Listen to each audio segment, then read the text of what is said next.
Hey, welcome to the First Issue Club podcast. This is not a political podcast. It's not a debate.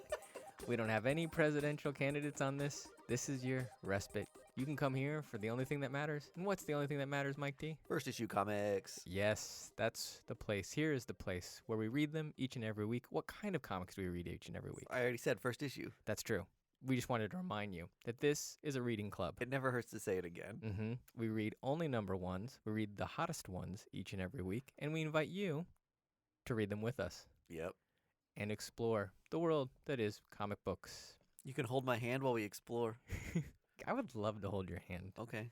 One thing that's cool is you made a new doc for us to like riff off of. More behind the curtain of the First Issue Club. Put all our notes on. Welcome into our Illuminati zone. And I was trying to tell you, thanks for making the doc. Yep. And I spelled it D-O-C-K, which I know is confusing. Yep. I said I think this text was for someone else. And the thought that I would be telling somebody thank you for a dock, like a boat dock, really made me laugh. You said this new doc is great. I think I said this new dock is fucking awesome. Oh, okay. Yeah. So both of us don't own boats. No. So that would be a really random text. That's why I didn't think it was for me. In the club today is me, Budget King. Yep. And me, Mike D. We are down Greg and we are down Caitlin, but Yep. we will survive. You will survive. A lot of rotation in the club lately. A lot of things happening. Greg and Caitlin are moving. Mm-hmm. They got family in town, but we're just two bumps on a log. This is kind of the essence of a club, is it not? Sometimes people show up, sometimes they don't. All are welcome. Yeah, that's exactly right. Yeah, we're the opposite of the Proud Boys. Now, you said wouldn't get political. That's true. It's actually, yeah. Sorry. Back to our non-political podcast. We have a lot of news to cover. Mike, did you hear the news about Kamala Khan this week? I did. You know what? And I didn't know a whole lot about what the story was. And Googling it, I wasn't finding much information. I think you weren't finding much information because they did cast the lead, but they have an actress who I don't think has been in much. Yeah.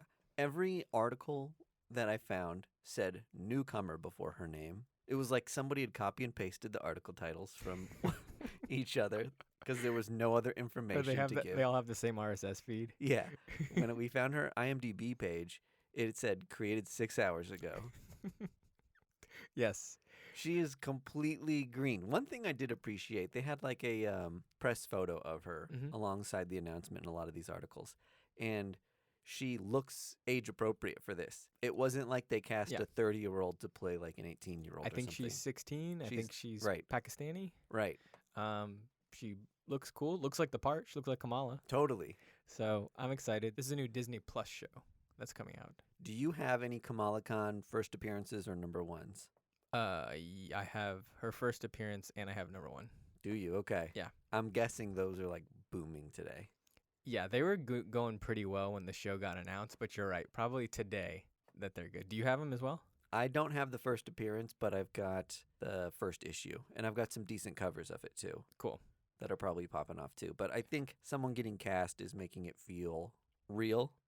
Like, you know, we read all the time that comic books get greenlit and the show literally never happens. Like, this is real now. The other thing is, like, I think that she's a character that people love, and, like, it was already kind of high.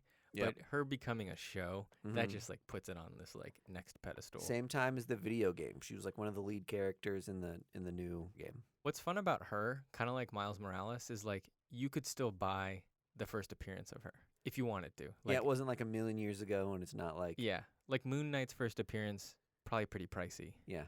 And so, it's cool.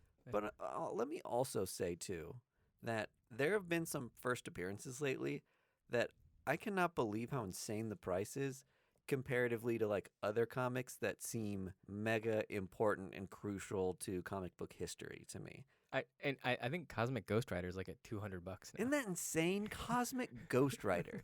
Like, what a blip in the history of comic books. Yeah. How is that worth so much? Yeah. It's just we're in the right time and place for just like hype for these things. Because there's so much media getting made. So there's so Right. much news around it. Exactly. Like Silk. Yeah, Silk. That first appearance is like popping off lately too. Yeah. It's huge now. Which is crazy. I pulled it out the other day and was like, I think this is worth some money, and eBayed it real quick. And my wife was like, we're selling this. Why do you have that still? And I was like, no, I have every issue of like Amazing Spider-Man. I can't get rid of this one. Right. Yeah. And she's just like, no. When was the last time you looked at that? Like, I don't know. Yeah. Just knowing you have it. Yeah, I need to have it. The last thing on our list for news is not really news. Is just like an observation. Yeah. That there's a shit ton of Joker shit. Like, when did DC decide that Joker was like the thing that carries the whole ship of DC? To me, there's like the amount of Joker stuff right now is like the amount of Xbox consoles. Like, if you lined up all the names of the Xbox and were like, which one's the new one? I don't know if I'd be able to pick it. Like, they all sound the same to me. Right. Same thing with all the Joker books. Like, I'm very much conflating. The new Joker Warzone book came out today, as of our recording right now. Been leading up to it forever. Right. 3 Jokers is going on right now. The second issue of that dropped today. Joker War is happening in the main line of Batman comics. Hang on. There's a Joker War and a Joker Warzone. Right. Okay. Joker War is the book that we've been reading that introduced Clown Killer. Got it. Okay. Yeah, that's like the Tynion run that's been going on. Okay. And that I've been following. I'm having a But hard... you're not following Warzone. But I'm not... But I didn't pick up Warzone. Warzone's a one-shot. Okay. But what it's doing is introducing storylines that are going to be coming to us in the Bat sphere, the Bat universe over 2021. So it's kind of like a prelude and a taste of things to come to get you hooked. Okay. And then the Bat Who Laughs, which is an amalgamation of the Joker, is also in Dark Knight's Metal. Yeah. All the tie-ins that are going with that. Speed Metal was fun. Speed Metal was fun. I had a good time with that one. That's what I'm saying. I'll drop in and drop out of those and kind of take them for what they are. But trying to follow that storyline, which is rooted in all those Dark Knight stories and Nth Metal from 2 years ago now, just too confusing for me. I mean, it just seems to me that they would spread some Joker shit out. Yeah. Like, they're really cashing in on this. Yeah, it's all right now. And is it just because, like, they gave Joker the most personality as any villain? Like, he's the most iconic villain, like, ever? I guess so. I think if you're a writer and you finally get a chance to write Batman, obviously your bucket list is to do something big with the Joker. You're not like, I'm a Killer Croc guy. Yeah, right, exactly. If Batman would just kill. Okay, this is why 3 Jokers... Am I even calling it the right thing? Is that what it is? I think it's 3 Jokers. 3 laughs? Yeah. Whatever. The Bat Who Laughs 3 Jokes. The Bat Who Laughs 3 times was really refreshing because Red Hood at the end of that issue kills one of the Jokers. I think the comedian. I'm not going to explain this to you guys if you don't already know what's happening. But I will say the second issue of that, very cool. Ugh, I loved it. Well, that about gets us through the news. Is it time to get that podcast started? This one.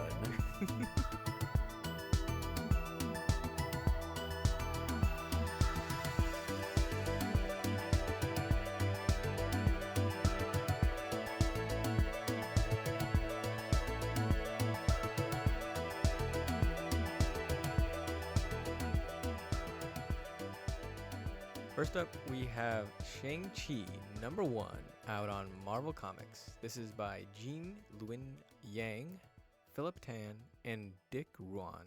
I think that is a completely Asian cast, which is awesome. Yeah, I think the backlash from just whitewashing character roles in movies and things spilled over into other medium. And now we're really just doing stuff how we should be doing it. Yeah. And it's like really refreshing to see that this just wasn't given to just some random guy. Totally. To say like, speak to the Asian American experience, Jeff. Right. So if you don't know, Shang-Chi is often referred to as the master of Kung Fu. Okay. in the Marvel world. Did you know? Teach me, Daddy. No, I didn't. I actually think it might have been was that like a subtitle of one of the titles? Yeah. I Like think it might have actually been Shang-Chi, Master of Kung Master Fu. of Kung Fu. He can also multiply himself. Is that true? He's so good at karate that he can like duplicate himself around. Is that not just a way of showing how fast he is? Okay. Or can he actually duplicate himself? My only thing is that I just didn't see him duplicate himself in this comic, and he had reason to, I feel like. He's right now, this guy. I'll say this comic is my introduction to Shang-Chi. It is mine as well. Okay. And it's probably a lot of people's because he's getting his like, I don't know that it's his first run, but he's getting a solo comic because it was announced that he has his own movie. Mm-hmm. So he needs a book to explain who he is to the masses before he just gets a movie. So this comic book was super interesting. Yeah. I don't know. Do you have any like preconceived notions about who he was? I honestly just thought he's Kung Fu guy. Same. Okay. That's all I knew. Which I'm okay with. Full stop. Yeah. He was okay. He had a lot of stuff to do with New Agents of Atlas, and he was in Swordmaster, and he's had like roles of in those sorts of things. Now that you say that, yes. Okay. I remember that. So the one thing that I would say I love about this comic book that was so fascinating is Yang. He's written a bunch of graphic novels. One that I've read was American Born Chinese. One that you and Greg really like. Boxer and Saints. Yes. And he really does the Chinese experience well in comic books. One of the most brilliant things about this comic was familiarity with the lexicon. And it just goes to show you how far it goes getting someone who understands this stuff to write these sorts of stories. I love that. It was so impressive to see, an older woman speak this old Chinese in those scenes, an Americanized version of Chinese. Shang-Chi speaking in a sort of broken English just to make people more comfortable, and then him speaking typical English because he's been in America for so long. I have never seen a comment on language diffusion in America ever in one of the big two books like this. Yeah. Ever. I mean, we also had a character from MI6 from England. So you've got, at any given point, like 5 varieties of Chinese American and a couple other accents thrown in there. Like, holy shit. You've got a mastery of a language to be able to do that. That was so impressive to me. And for a comic book that's just like his name is Master of Kung Fu, you would think it would just be a bunch of fighting. Right. For it to be like a commentary on the like immigration experience is kind of fucking brilliant. I think so too. So speaking to that and what you expected and the amount of fights I thought were going to be in this, how did that make you feel? Because like you alluded to, there wasn't a ton of fighting. No. I think that they had their work cut out for them. They had to get us into a character that we don't really know, that people don't really know. And we started with this like other kung fu world, and there was fighting in that. So I think they did like a good job there. I thought it was bookend with fighting, which is kind of what I needed. Yep. Like it got me in, then it's like, okay, cool jokes, like regular dialogue, stuff like that, and a little bit more fighting. This was one of those situations where they're trying to like not give you an origin story, but also explain to you who this person is while still honoring the pre-existing history of the character. I'm getting my feet set in this world. Some of the names and nomenclature are a little tough, so it was just hard for me to be fully accustomed to it yet. But I did like what I got. I think for me is it felt like a kung fu or a samurai movie. Like it's like clan that's going to take vengeance and having a little bit of power struggle and stuff like that. Yep. So it felt like a familiar plot line. Yeah. And then to get it Marvelized was like fun. Yes. And also it carved out space for you to know Shang-Chi, like in the middle of it. And it didn't really like assume that you knew him. So I don't know. I was surprised. I will say like just the name alone, I was like pass. Like I don't. When the New Agents of Atlas, all of them got their own books, like individually, I was super excited for a little bit. And then I was just like, I just don't know if it matters if I stay on these lines. Right. But this one was like different. It seems like it's going somewhere. Yeah. Yeah. One dynamic I really liked was there was the Five Weapons Society, where, you know, you've got this like clan of warriors who report to a master, and they're either training for good or training for bad, one of those two things. I love that this book kind of referred to them as a cult. Yeah. It kind of made more sense of it to me. Like, what are these laws that these people are beholden to in a modern day society that makes them train their entire life and then go commit crimes? You know what I mean? Right. Sometimes those sort of characters in traditional kung fu media are very throwaway without a lot of actual motivation other than the fact that they're evil. And contextualizing it as a cult just made it make sense to me. Where I it's was like, yeah, oh, okay. they actually care about the power struggle within their own preconceived notions. Right. Yeah. They've got a person that they're directly being manipulated by, too. Right. I mean, there's a lot of dynamic here. We didn't even get into it, but there's like this flame thing that shows you which is the new king of their cult. Okay, here's something. That was so tough for me when I was speaking to kind of like how the nomenclature was hard for me. There are a lot of like brother, sister, grandma, father, and I'm not sure who's actually related and who's a brother in spirit or clan or They even kind of played with that a little bit. yes. They It was just so difficult. I just assume they're all kind of related. Shang-Chi makes a specific reference to his mother Okay. being shared with one of our leads. With one of the main conflicts in the story His sister. is that his sister is now leading Five Weapons Society, and she's coming after him to kill him because this fire has picked Shang-Chi as the new leader, Right. and she wants to lead the society. He thinks he has to find her to essentially save her, get her out of this cult. Which I love. So, yeah. So they're going to meet in the middle somewhere and be just totally on the wrong page. So I'm like super interested to see what happens there. We don't have the rich history of the backstories of the characters to make it, I guess, feel totally full, that conflict. But I also feel like it's important and has an interesting dynamic with just what they gave us in this first issue. Right.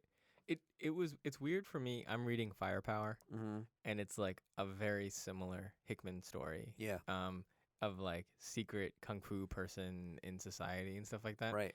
But this shows why that book is truly a YA novel, Yes. and that this really is like it's not. This is not for kids, but it's very like dynamic. There's a lot to follow here. It's Sure. it's very intricate. Yep. One of my favorite parts was these like henchmen that are coming for Shang-Chi. You think are gonna like fight him, and then they kill all the other henchmen they're with, and they're like, "Hey, brother, check it out! Like, you got bad news here." Mm-hmm. And it totally like it just was like a good writing dynamic. This whole comic book just felt like surprising at every turn. I agree. So We got a taste of romance too. I love a good romance. Mm-hmm. Shang-Chi got slid a phone number in his hand. You ever had that happen to you? Never. Did you ever have any female give you their phone number? Oh, I've had that happen. Okay, but you've never had somebody write it down on a piece of paper. And like fake handshake with me and hand me a secret note. You ever had a female take your phone and put their number in your phone? I have had that happen. Oh, yeah, man. I've lived. Yeah, you have. I've fucking lived. Mike D, true playboy of First Issue Club. You heard it here first. The Shang-Chi of the First Issue Club, they would call you. Oh, can I ask audience people something? And then if you know the answer, you can either get to me directly through Instagram. What if I know the answer? Okay, maybe you know the answer. You don't. A lot of the characters, like Shang-Chi, is often spoken to as Shang-Chi. Mm-hmm. And then I think there's another character, Lyco Wu. Can you abbreviate those names? Like, is it like if I was a friend talking to Lyco Wu, would I just say Lyco, or would I just say Shang? You're right. I don't know the answer to this question. I would love to know that, because I feel like if you knew the answer to that and we're referring to Shang-Chi as Shang-Chi every time we say his name, that'd be like saying Michael DeStacy. Yeah. Yeah. Bill Powell every time we're talking about Bill. And there's also like That's a name I made up. How did you like it? Bill Powell. I think Bill it's a Powell. real name.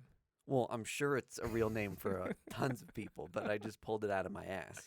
It's a good one. It's Thank very very generic. We as Americans Have- need to We have no culture. we need to understand this massive part of the world.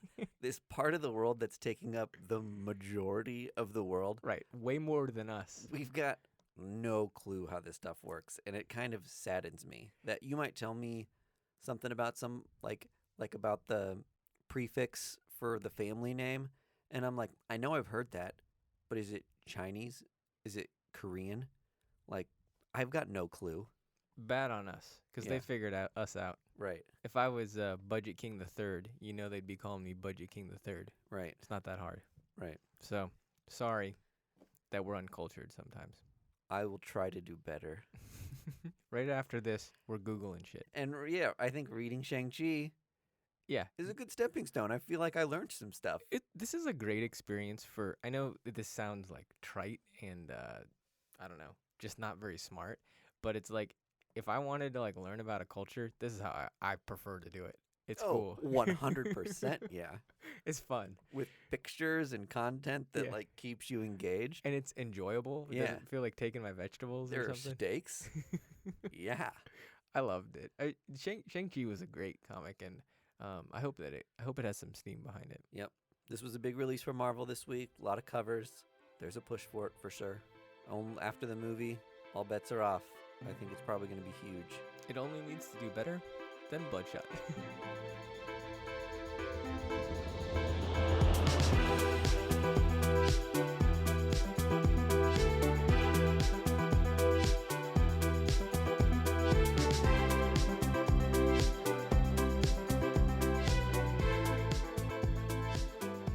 Next up, we have Department of Truth out on Image Comics. This is by none other than James Tynion IV. We were talking about him earlier. He's hard to not talk about. Mr. Batman himself. He's got his fingers and everything.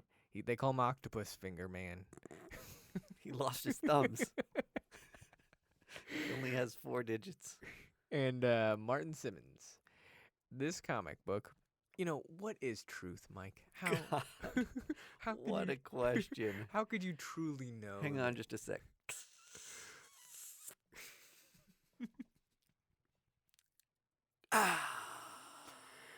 Ooh, man. Now that I'm fully zooted to the moon, I'm ready to talk about Department of Truth. Hell yeah. Yeah, I love opening up my third eye and just thinking about shit. totally. If we sound like neckbeards, that's appropriate. Mhm. Because this comic book makes whatever massive amounts of people think come true, such as none other than the Earth being flat, Yeah. space being a hoax by Stanley Kubrick, or Space in general. space in general. The moon landing. Yes, the moon landing and space maybe, Yeah. and the JFK, all the shit. Yep. I don't even know. You nailed it. There's a whole movie about it. Go watch it. I can tell you're into conspiracy theories. Yes, very not into conspiracy theories, Budget King. The character I was playing was into it, but this guy not. Well, I'm fooled.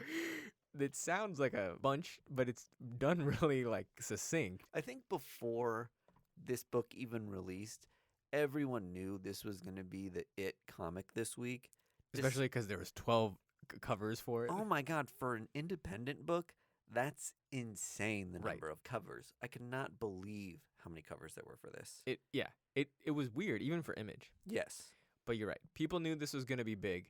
And frankly, from the A cover, I was like, what the fuck is this shit? It Right. looks like political commentary. It did.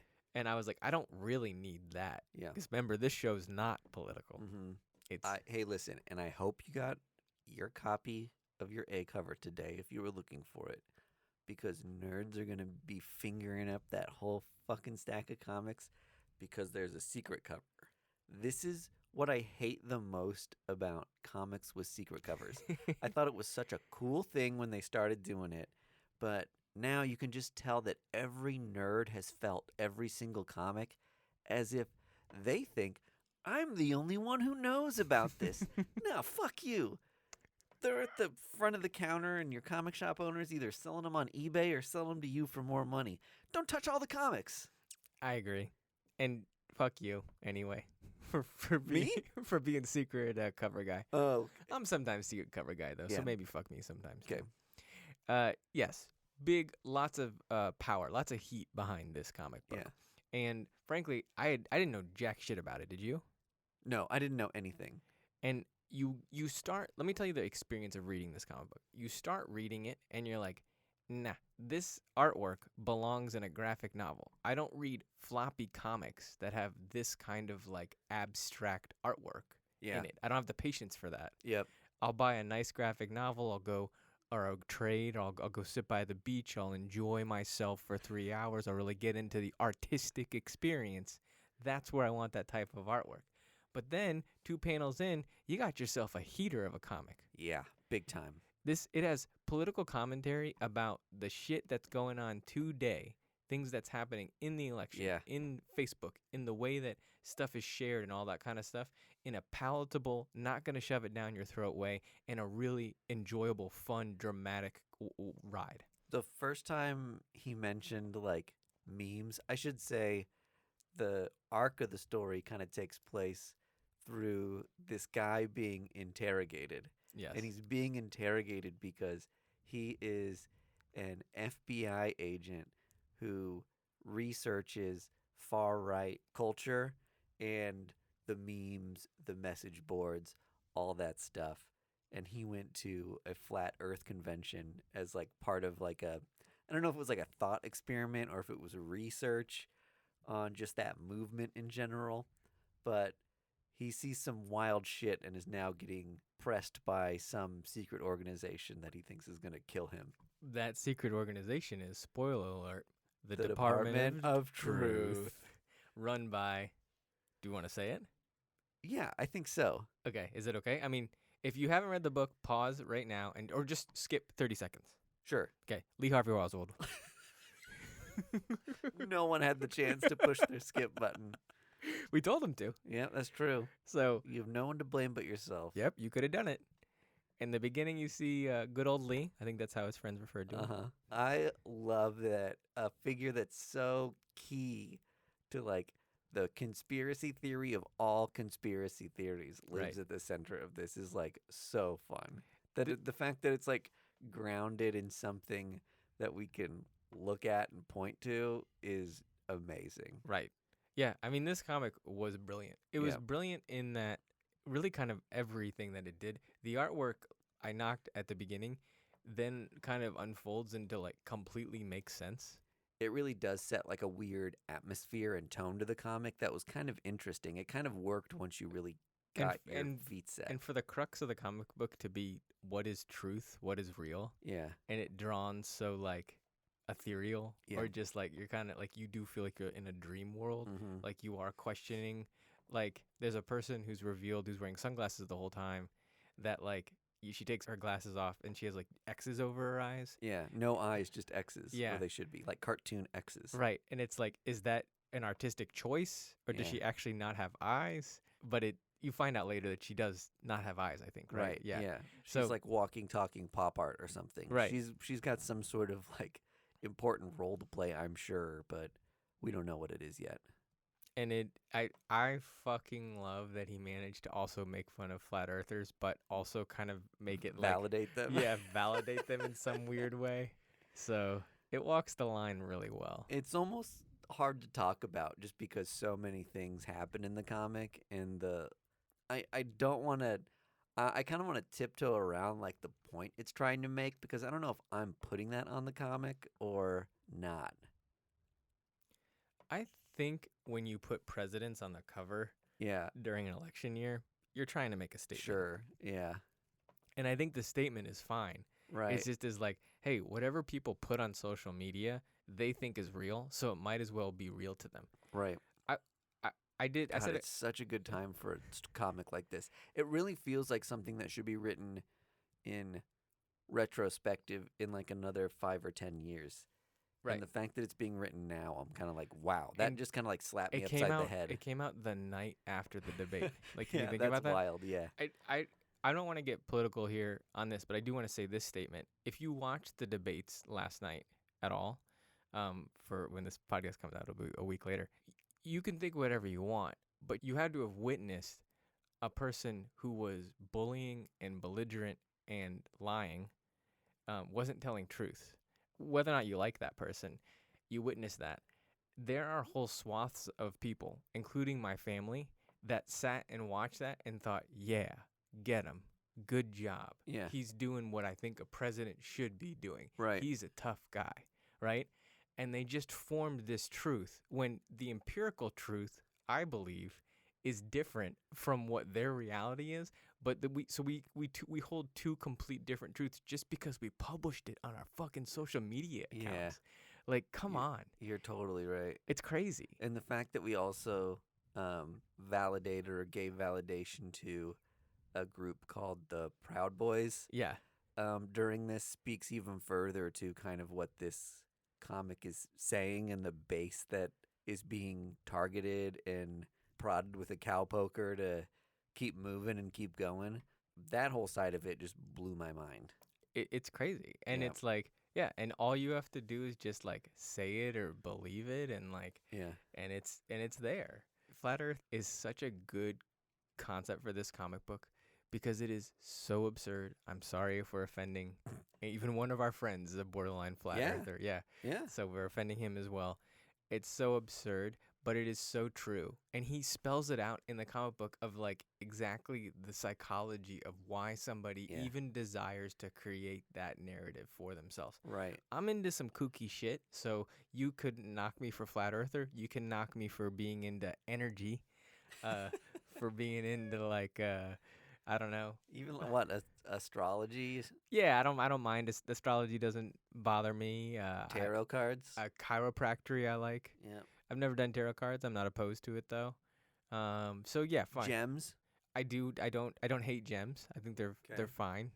I'm not gonna say they don't have some stuff to them. I guess Yeah. that statement right there offends people, and I'm sorry I offended you. But like this comic book says, if enough people believe it, it's true. And I'm in the weird version of people that think it. I got sold a bag of lies. Can I say there was a gatefold page in this wherein our character is supposed to have seen empirical evidence that the earth is flat. Yes. Yeah. Okay. Yeah. right? Yeah. You Yeah. turn the page. Because he's in a plane and Yeah. yeah. They've taken him to like the edge of the world, Right. in like somewhere in Antarctica where the earth has become flat.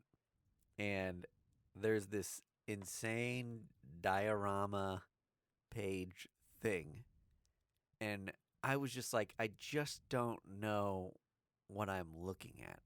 It was so abstract, but I wanted to see like it. Like I felt like it was such a build up to this point that was like this big reveal, like, oh shit, the earth has an end, and then it drops off into fucking nothing. And then I got this like weird glob of like paint and map patterns. So I'll tell you this. I read it digitally, Uh-huh. and it really worked because Okay. they have this spiral of him getting drunk. He's not seeing anything, and then you go to splash the end of the earth, Yeah. and it like hurt my eyes, Uh-huh. like and like gave me like a headache, like and so I was like, oh, I think that's what they were going for. It's just like It like broke your like, brain. like a horror movie. Like the thing you're looking at is just so insane. Your mind is just like, I don't know what to do with Right? it. Yeah. That makes sense. It was immersive for Yeah. sure. Yeah. And this did feel like a thriller, like a psychological thriller of a horror movie. Oh, sure. I mean, He thinks he's with- gonna die the entire time. Yeah. When you're being interrogated by your would-be killers who haven't said yet, we're not going to kill you. Yeah. Maybe they're still making their mind up by I the end of love it. the quote that he says, "You're just gonna have to get over the fact of not knowing if I'm gonna kill you." Or Yeah. not." And Like, now, let's move on. yeah. I was thinking, like, what would I do there? I guess I Uh-huh. would have to go with it because you're gonna just roll your dice, like Yeah. a prisoner dilemma type of thing. I'm just trying to imagine, too, like, I'm being interviewed by someone to be in a situation wherein I have to be fully truthful because I truly believe my life's at stake. But I've also just witnessed something that cannot be true. The psychological damage that would do is just so crazy, and I felt like they did such a good job writing that. This is why this guy is writing Batman. He's a good writer. And this is why Something is Killing the Children is selling out every fucking week. Yep. Knows how to write. He is hot, hot, hot. Can you think of a hotter writer in comics right now? I can't. And I think that he's gotten some GLAAD awards for some LGBTQ characters that he's written before. Yeah. Every single one of his comics has a character on the LGBTQ spectrum. Including the main character in this comic. Exactly right. So, good job, James. We like you. Hats off to you. Yep. Can't say any more good stuff about him. Love his DC work, but I'm so glad he's also still writing independence. You know, like some people get so focused in that realm of big two that they just don't have the time or bandwidth to write stuff like this anymore. So cool that like in 1 year he published Wind, started Department of Truth, has done so many issues ongoing of Something is Killing. I think we got into him with the Pneumatic and like Memetic. Yep. And like all those boom stuff. And then I think he was also doing Woods at the time. Yep. Woods was the first book of his that I read. Right. And those are amazing. Yeah. But then to have the longevity and the intellect, frankly, to like do the biggest book in all of comic books and then come back and also write this book. Yeah. It's just like, we might be looking at a genius here. He's not going anywhere. No, he's got it. And he's I think if you have like the fourth behind your name, you got some like family wealth, right? You got to. You don't name your kids the same thing if you're If not you're an not proud of yourself. important family. Yeah. If I feel like I'm a piece of shit, I'm not gonna name my kid after me. Right. 4 times. So I feel at some point you're just like, I gotta do this or my dad's gonna hate me. Like once you get to 4, you think they call him 4? Or they call him Jimmy? what do I think his parents call him? Because they call 3s trips sometimes. You know that? No. Yeah. If you're a third, Like I will call you Trip. if you're a third, you often get called Trip. I didn't know that. It's a thing. Think- Interesting. How it happens in the South, I think. Oh. So, James, what does your family call you? Is it Jimmy? Quattro. Is it James? Is it Quattro? Is it 4? J Quat. J4. Yeah. Is it J? We don't know. We don't know you personally. We hope to someday. And that's the first thing we're going to ask you. Where do you live? Second thing. Where do you live? Like street address. Describe your lawn care routine. And what do your family call you? Yep. All right. Okay. That was an episode, I think. Wonderful episode. I would buy both of these comics. You would buy both of them?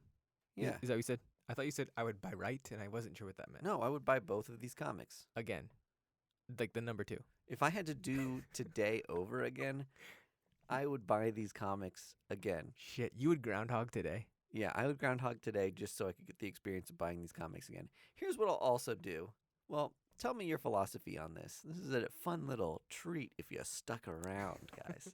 An Easter egg, if you will. True club members here for this Yeah, convo. you're in for the La-ti-da. marathon. Oftentimes, when I'm really excited about a book coming out, I'm a huge fan of something, and it has multiple covers, I will often buy a couple of the covers just because I want to have them. Now, I will do this with cover-priced covers, but then I go up to the books that are 10, 15, 25, and I say, no thanks, too rich for my blood. Blick. If I'm already buying a couple like normal price covers, should I just be buying the $10 cover? Yes. In the long run, though, if I have an A and a B of Department of Truth, is that worth more than a $10 C cover would be? So, I think it is. it is. And here's the, I mean, this is getting a little bit insider. Well, but we're yeah. We're in talking about we're in a comic book podcast right now. It's the most inside thing there is. We're on And borrowed you're time at the right now. end of it. Yes, you're here. I think New Agents of Atlas. This is a kind of a classic example of this. One of the covers that was like $25 on the day of is now the cover to have. There was one random cover from I think like the Philippines actually. Yeah, where it was the main character's country of origin. Is that what it was? Yeah. Okay, sorry. So that's exactly why they did it. I forgot that connection. I just remember I couldn't buy it. Yeah. And so, but this other cover was the cover to have. So had you spent $25 instead of, which a lot of people did, was just buy like these multiple $3.99 covers. You didn't actually have the one that people wanted, which would have been really easy to buy. Right. But my thing too is that it seems like more often than not, the one is the A cover. That's the most iconic cover that people really associate with that book. And in the longevity of things, it gets a little murky. It's very seldom the B cover. I'll tell you that right Yeah. now. I think it gets tough when you go online and say, I'm looking for Invincible #1. Well, maybe Invincible #1 had a variant. You also have a #1 that was like a New York City Comic-Con exclusive, and then second and third prints, and then an individual comic shop or an event has their own exclusive. And then it starts to get really muddy as to what an incentive cover is and what's a cover like worth actually. An A cover is never a bad investment. I think A covers are more often than not the way to go if you're not sure. What do you know the deal behind this gunslinger Spawn outfit thing? No, it's selling for a ton though, right? And I think it was a B or a C cover. Like I don't think it was like an incentive variant. Right. And it showed, and now there's a ninja costume that he has Yeah. too. So I have no clue. That's beyond me, unfortunately. Yeah.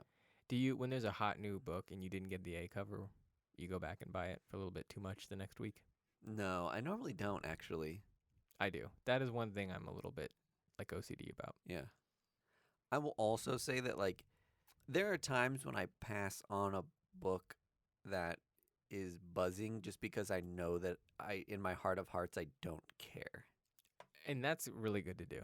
Yeah. I think I'm somewhere in between. This is really borrowed time. Yeah.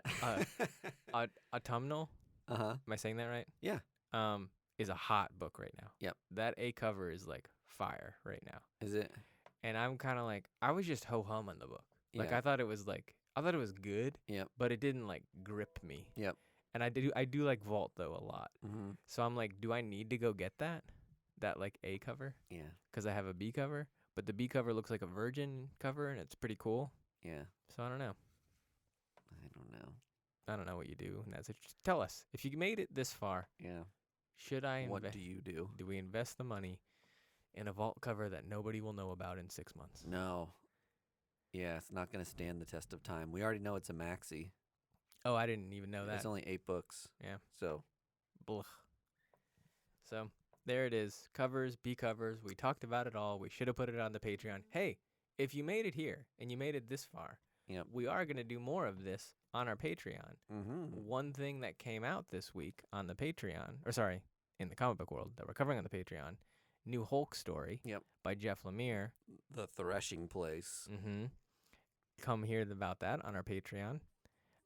We also have music done by Primary Color Music. Right. We have social medias you could join. Mm-hmm. At First Issue Club everywhere. Yes. And we genuinely like you and respect you for listening to us. Thanks for being part of our club. Yeah. Thanks for buying comics. Thanks for being in our club. Thanks for taking the time to listen to audio, right? Instead of silence. Thanks for not listening to silence when you could have listened to us. Or when you can be listening to us. Bye.